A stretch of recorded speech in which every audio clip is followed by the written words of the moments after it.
자, 여섯째 날 짐승들을 창조하신 후에 하나님은 마지막으로 이 지구의 주인공인 인간을 창조하셨습니다. 근데 다른 창조물과 다르게 하나님은 인간에게만 특별한 섭리와 또 특권을 허락해 주셨습니다. 오늘 본문을 보면 하나님이 우리에게 주신 세 가지 특권이 무엇인지 설명을 하고 있습니다. 우리 27절을 다시 한번 같이 읽겠습니다. 27절입니다. 하나님이 자기 형상 곧 하나님의 형상대로 사람을 창조하시되 남자와 여자를 창조하시고, 첫째 하나님의 형상과 하나님의 모양대로 창조하셨다는 것입니다. 형상 모양 그러면 한글 성경으로는 조금 정확하게 들어오진 않습니다. 외형적인 모습처럼 보여집니다. 그런데 히브리어랑 영어를 보면 이걸 조금 아주 좀 디테일하게 번역을 해놨습니다. 히브리어는 형상이라는 단어가 첼렘이라는 단어를 쓰는데요. 그 뜻이 뭐냐면 그림자라는 뜻입니다. 하나님 우리를 하나님의 그림자로 창조하셨다. 모양으로 기록되어 있는 번역된 단어는 히브리어로 때무트라는 단어인데요. 이것은 닮다라는 뜻입니다. 그러니까 하나님 우리를 그림자처럼 또 닮은 모양으로 창조하셨다는 것이 히브리어 뜻이고요. 영어 성경은 그것을 그대로 의미를 담아서 형상이라는 단어는 image라고 번역을 했고요. 그 다음에 모양이라는 단어는 likeness라고 번역을 했습니다. 그러니까 비슷하다, 닮다라는 뜻입니다. 그러니까 이것을 통합해 보면 하나님이 우리를 창조하실 때 원형, 하나님의 그대로 창조하신 것이 아니라 모형으로 우리를 창조하셨다라고 이해를 하면 됩니다. 하나님과 똑같을 수는 없죠. 우리는 하나님의 모습대로 형상으로 창조하셨다고 했지만 우리는 원형은 아닙니다. 하나님과 같을 수는 없습니다. 하지만 그래도 하나님은 우리를 하나님의 인격과 하나님의 속성을 가진 존재로 우리를 창조하셨다는 것은 다른 짐승들과는 다른 우리 인간만이 누릴 수 있는 특권이라는 것을 하나님은 오늘 본문을 통해서 우리에게 말씀해 주시고 있습니다. 두 번째는요, 28절입니다. 같이 읽습니다.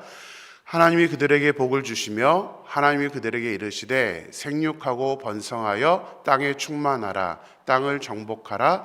바다의 물고기와 하늘의 새와 땅에 움직이는 모든 생물을 다스리라 하시니라. 둘째 하나님이 우리에게 주신 특권은 뭐냐면 온 땅을 정복하고 다스릴 수 있고 하는 그 복을 우리에게 허락하셨다는 사실입니다. 짐승이 주인공이 아니라 우리 인간이 이 땅의 주인이라는 사실을 명확하게 설명하고 있는 것입니다. 그런데 복을 주셨다라고는 한 구절 앞에 잠깐 설명한 후에 뒤에는 다 세 가지 명령문으로 되어 있습니다. 다시 한번 그 구절을 보면요, 하나님 우리에게 복을 주셨다라는 표현만 있는 것이 아니라 세 가지 명령어가 뭐냐면 생육하라, 번성하라, 생육하고 번성, 이게 한 단어고요. 땅에 충만하라, 정복하라. 그 다음에 뭐죠? 다스리라, 모든 생물을 다스리라는 세 가지 명령어로 되어 있습니다. 아니, 복을 주신다고 했는데 왜 이렇게 하라라고 명령문으로 말씀을 하신 걸까요? 우리에게 특권으로 모든 것을 다스릴 수 있는 권한과 권리를 주시긴 하셨지만 권한만 복으로 주신 게 아닙니다. 무엇도 주신 거예요? 의무도 주신 거예요. 특히 이제 이 마지막 단어 다스리라라는 단어가 히브리어에서는 조금 의미 있게 사용이 되고 있습니다. 자, 신학적으로는 이 세 가지를 문화명령이라고 정의를 내립니다. 문화명령. 왜 이렇게 정의를 내리냐면 이 다스리라는 단어를 영어 성경은 도미니언이라는 단어를 사용했습니다. 도미니언. 근데 이 도미니언은 라틴어에서 유래된 단어입니다. 라틴어로 도미네라고 합니다. 제가 미국에 와서 이제 성악을 공부할 때 라틴어 곡을 많이 부르는데요, 항상 나오는 게 도미네입니다. 도미네. 왜 그러냐면 이 도미네라는 단어는 두 가지 뜻이 있습니다. 하나는 주인이라는 뜻입니다. 주인. 그러니까 하나님이 우리에게 축복을 주시고 이 땅을 다스리라라고 하는 이유는 뭐냐면 주인처럼 살라는 의미입니다.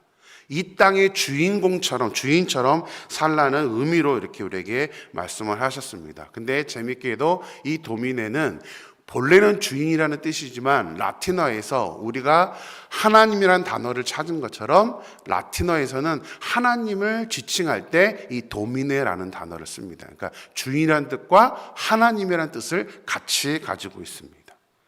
그러니까 하나님 우리에게 특권을 주시면서 우리가 이 땅을, 이 지구를 다스리는 존재인데 주인처럼 또 하나님의 그 마음처럼 하나님이 애초에 지구를 우리에게 주셨던 그 마음, 그 사랑의 마음처럼 지구를 관리하고 다스리라고 특권만 주시는 것이 아니라 의무로 우리에게 주셨다는 사실입니다. 그러니까 다시 말하면 우리가 이 지구에 살면서 우리가 할 일은 이 자연을 아름답게 지키고 보호하는 것이 하나님이 우리에게 명령으로 주신 말씀입니다. 하지만 인간은 주인의식을 가지고 이 지구를 잘 지키고 보호하지를 않았습니다. 내 것과 내 것이 아닌 것, 주인과 주인이 아닌 사람의 태도는 너무나 다릅니다. 주인의식을 가지면 어떻게 되죠? 하나하나가 아깝습니다. 잘 관리하고 잘 보존하기를 원합니다. 그러나 주인이 아닌 사람은 그냥 대충 쓰죠. 내 게 아닌데 하면서 마음대로 사용을 합니다. 그동안 우리 인간들이 주인의식을 갖지 않고 무분별하게 개발하고 미래를 생각하지 않고 이 지구를 사용해 오다가 보니 지금 이 지구는 몸살을 앓고 있죠. 지구온난화, 환경의 문제, 그것은 결국은 우리 인간의 잘못입니다. 우리가 하나님의 명령대로 보호하지 않았습니다. 그래서 우리는 크리스찬이라면 우리가 이 지구를 살아가면서, 이 지구에서 살아가면서 우리의 태도는 어떻게 하든 내 것처럼 아끼고 보호하기 위해서 노력하는 자세를 갖는 것, 쓰레기 하나라도 우리가 잘 이거를 관리하는 것, 이것이 사실은 우리 크리스찬의 삶이라는 것입니다. 그것이 하나님이 우리에게 주신 특권을 올바로 사용하는 것입니다. 세 번째는 29절입니다. 29절 같이 보겠습니다. 하나님이 이르시되 내가 온 지면에 씨 맺는 모든 채소와 씨 가진 맺는 모든 나무를 너희에게 주노니 너희의 먹을거리가 되리라. 셋째는 하나님께서 온 지면에 씨 맺는 채소와 열매 맺는 나무를 먹을거리로 주셨다는 것입니다. 그렇다면 짐승은 어떨까요?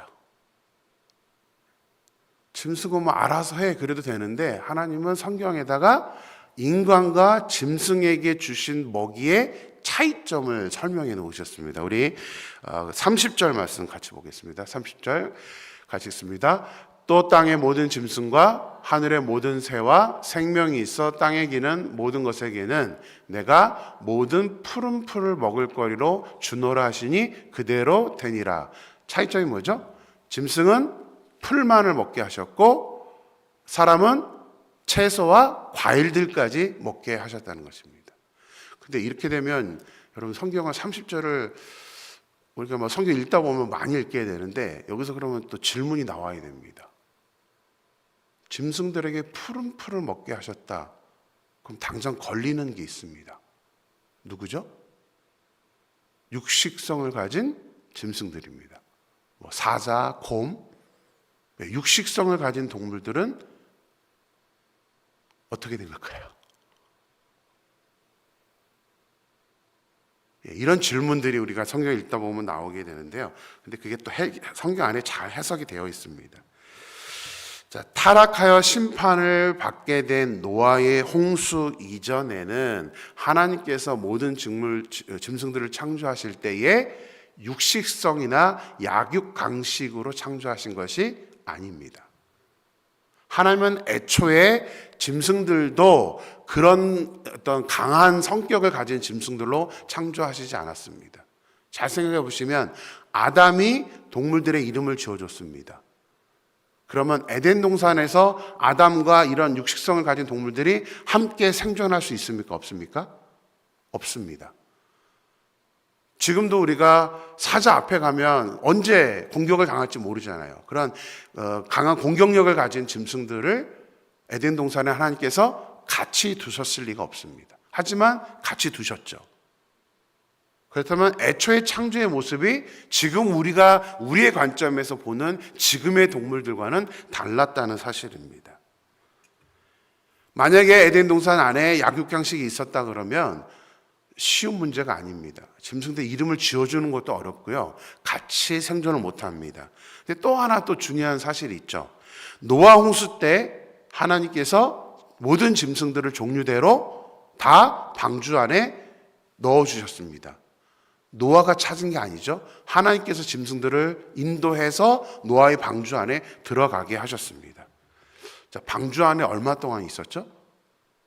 성경이 정확히 표현되어 있습니다. 노아가 600세 되는 2월 17일에 방주 안에 들어갔고 601세가 되는 2월 17일에 방주에서 나왔습니다. 정확하게 1년입니다. 자, 그러면 그 방주, 얼마 크지도 않은 그 방주 안에 사자들, 호랑이, 이런 육식성을 가진 짐승들과 노아랑 같이 있었다는 얘기입니다. 그리고 이 짐승들은 지금의 관점에서 보면 다른 동물들을 잡아 먹어야만 됩니다. 그럼 그 1년 동안의 그 노아의 방주 안은 아마 난리가 났을 것입니다. 노아의 가족들도 생존할 수가 없었을 것입니다. 그리고 또 재미있는 사실이 있죠. 하나님이 노아한테 1년이라는 기간을 말씀해 주시진 않았지만 방주 안에서 먹을 음식을, 재료들을 준비하라고 하셨습니다. 뭘 준비했죠? 사자와 호랑이를 위해서 짐승을 준비했나요? 그렇지 않습니다. 풀만 준비했습니다. 그러니까는 노아 홍수 이전에는 이제 다 살펴볼 건데요. 나중에 노아 홍수 이전에는 하나님이 인간에게 육식을 먹을 수 있도록 허락하지 않으셨습니다. 완전히 베지테리언이었죠. 노아 홍수 전까지는 베지테리언이었습니다.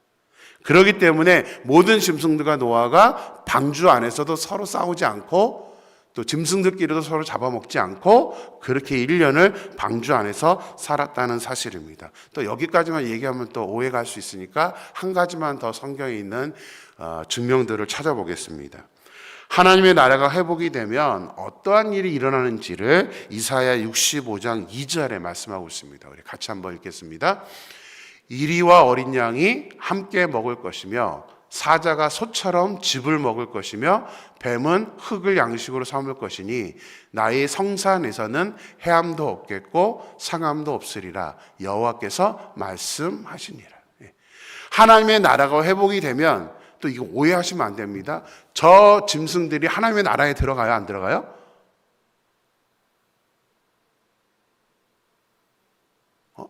짐승들이 하나님 나라에 들어가요, 안 들어가요? 안 들어가요. 짐승은 구원이 없기 때문에 저거는 뭐냐면 비유를 들어주는 겁니다. 비유로. 하나님의 나라가 이럴 것이다 라는 비유인과 동시에 또 뭐냐면 애초에 하나님이 창조했을 때의 모습을 설명하는 겁니다. 자, 이리와 어린 양이 함께 먹는데요. 사자가 뭐를 먹는데요? 근데 뭐를 먹는데요? 푸른 풀입니다. 즙이라는 것은 같은 단어입니다. 창세기에 푸른 풀을 먹는데요. 이 얘기는 애초에 하나님이 그렇게 창조하셨다는 사실입니다.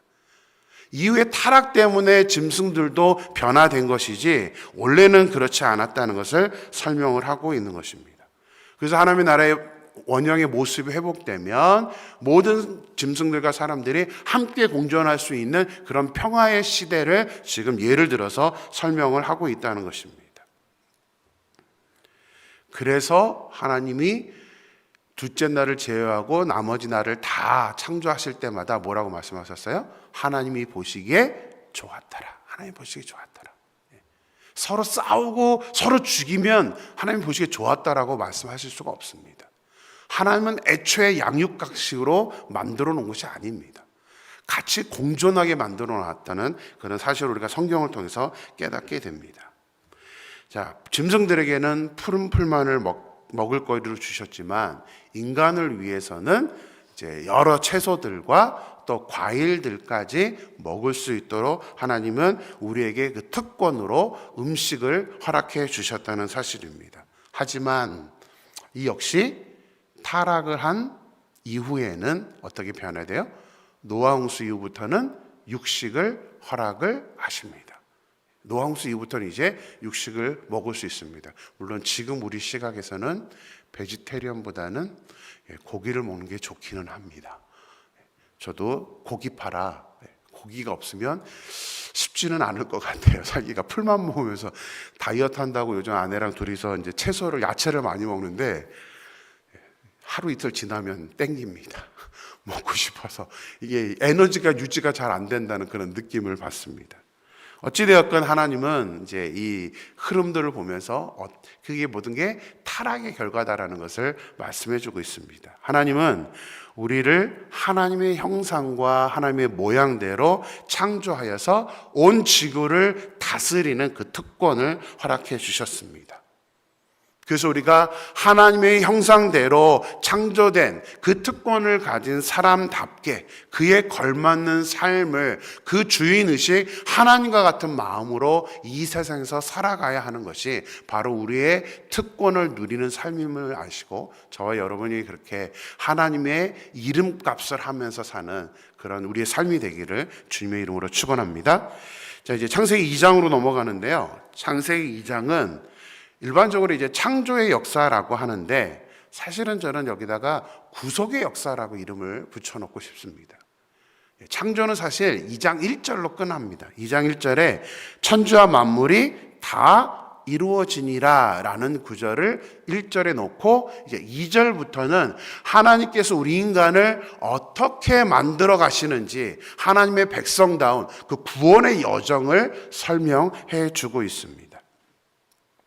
하나님의 나라의 백성으로 살아가는 백성다운 모습으로 이렇게 만들어가진 것을 예표로 말씀해주고 있는데요. 자, 우리가 보통 천지를 며칠간 창조하셨다라고 알고 있죠? 하나님이 며칠간 천지를 창조하셨어요? 6일간 창조했다고 알고 있습니다.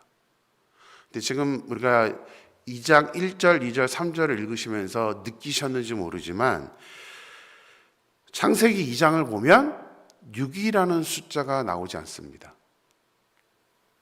6이라는 숫자를 더 이상 사용하지 않습니다. 자, 2절 같이 한번 볼까요? 2절 말씀 같이 읽습니다. 하나님이 그가 하시던 일을 일곱째 날에 마치시니 그가 하시던 모든 일을 그치고 일곱째 날에 안식하니라. 하나님께서 하시는 일을 몇째 날에 마쳤다고요? 일곱째 날. 6일 창조라고 우리는 알고 있는데 하나님 분명하게 7일째 마쳤다라고 설명을 합니다. 언제 또 안식하셨어요? 일곱째 날에 안식하셨습니다. 3절도 똑같습니다. 3절 같이 읽습니다. 하나님이 그 일곱째 날을 복되게 하사 거룩하게 하셨으니 이는 하나님이 그 창조하시며 만드시던 모든 일을 마치시고 그날에 안식하셨습니다. 하나님이 언제 복되게 하셨다고요? 일곱째 날을 복되게 하셨다. 그리고 창조하시며 만드시던 일을 일곱째 날 마친 그 날에 안식했다라고 설명을 하고 있습니다. 자, 왜 6이 아니라 7이라는 숫자를 이제 창세기 2장에서 말씀하신 걸까요? 창조는 6일로 끝난 게 아니라 진정한 창조의 의미는 7일째 안식한 것까지가 창조입니다. 하나님이 일하시는 6일만 중요한 게 아니라 안식을 제대로 해야 제대로 창조가 끝난 것이고 우리도 그것을 제대로 지키는 것이 된다는 사실로 오늘 이렇게 말씀을 하고 있는 것입니다. 그러니까 안식을 지키는 것이 완성이에요. 창조의 완성이 되는 것입니다. 안식일은 6일 일했으니까 하루 쉰다는 개념이 아닙니다.